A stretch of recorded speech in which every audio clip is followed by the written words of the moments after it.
නැත්නම් අර ඔහු හොඳින් පන්දු යවමින් සිටින අවස්ථාව තමයි ඔහු කණ්ඩායම වෙතට යොමු කරන්නේ. දසුන් ශානක මේ දක්වා ඉනිම් 96යි ලකුණු 1476ක්. දසුන්ට හොඳ අවස්ථාවක් නේ. අර පිටකඩ වුණෙත් ඔහු දෙලිද. සොරිෆුල්. තීක්ෂණ.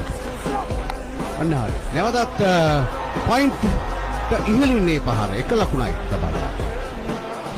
මේ තමයි සොරිෆුල්ට බොහෝ දුරට සොරි කියන්නේ සිදුවේ. මෙන්න සොරිෆුල්. මෙලින් පහරක්. කෙලින්ම ලකුණු 4යි. පැහැදිලිවම හොඳ ඉලක්කයක් ඉන්සයිඩ් අවුට් පහරක් දෙන්න දෙන්න දහෝ සමත් වෙන තාම සුවිශේෂී පන්දුව මදක් කිපිලි එනවා අන්නේ ලකුණු 6යි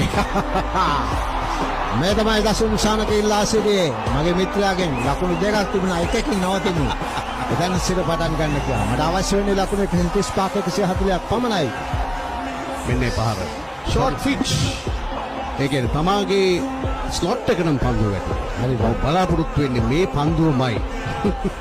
කවුරු දැම්මත් මිචෙල් ස්ටාර්ක් දැම්මත් ඔය ආනිසංසයමයි අත්වෙන්නේ දසුන් ශානක. මේ පන්දු දෙක තාපේ. ශානක ඕදිකට ආකාරය. ස්ථානගත කිරීමේ වැරද්ද තවත් ලකුණු 4ක් ලබා ගැනීමට සමත් වෙනවා. මේ අවස්ථාවේ ඩිස්කෝ පහරක් එල්ල කරමින් ඒ ලකුණු 4 සමගින් මේ පන්දුවරය තුල මේ විදිහට ලකුණු 15ක් ලබා ගැනීමට සමත් වී තිබෙනවා. ලකුණු 14ක් ලබා ගැනීමට දසුන් ශානක ලකුණු සංඛ්‍යාව ලකුණු 125 විකට 7යි. තවත් පන්දු දෙකක් තියෙනවා කියලා ඔබ පන්දුවේ. වයිට් පන්දුවක් සංඥා කරනවා මේ මොහොතේදී. බොහෝ දුරට ඉල්ලා සිටින්නට පුළුවන්. හැබැයි රිව් අවස්ථා ඔවුන්ට එකයි ඉතුරුව තිබෙන්නේ.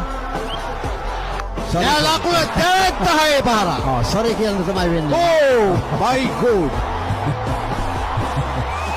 ජවන්ත 6 පාරක්. ඒ කතන්දර දෙකක් නෑ. සොරිෆුල්ට මා සඳහන් කළේ පන්දුව ලැබෙනවා සමග දසුන් ශානක කියයි. මිත්‍රයා සොරි ලකුණු පූර්වට උඩින් යන්නේ. ඔව්. ඒ බලන්න ලකුණු පූර්වට ඉහළින් යන්නේ. දැවන්ත මාදුටු විස්තර විචාරක ජීවිතයේ දැක්ක දැවන්තම 6 පහරවල වලින් එකක්. සුපිරි කතාවක් වුණ සඳහන් කළේ මා ජීවිතයේ දැක්ක දැවන්තම 6 පහරවල වලින් එකක්. ඇත්තෙන්ම නිවැරදි මාතෘක සංගීතයේ 5යි. වයිට් පන්දුවක්ද නෑ. ඉතා හොඳ පන්දුවක් ඒ අවස්ථාවේ වයිට් යෝක පන්දුවක් ඔහු යොමු කරන්නේ. ඒ වාසිය ලැබෙන ශ්‍රී ලංකා කණ්ඩායම.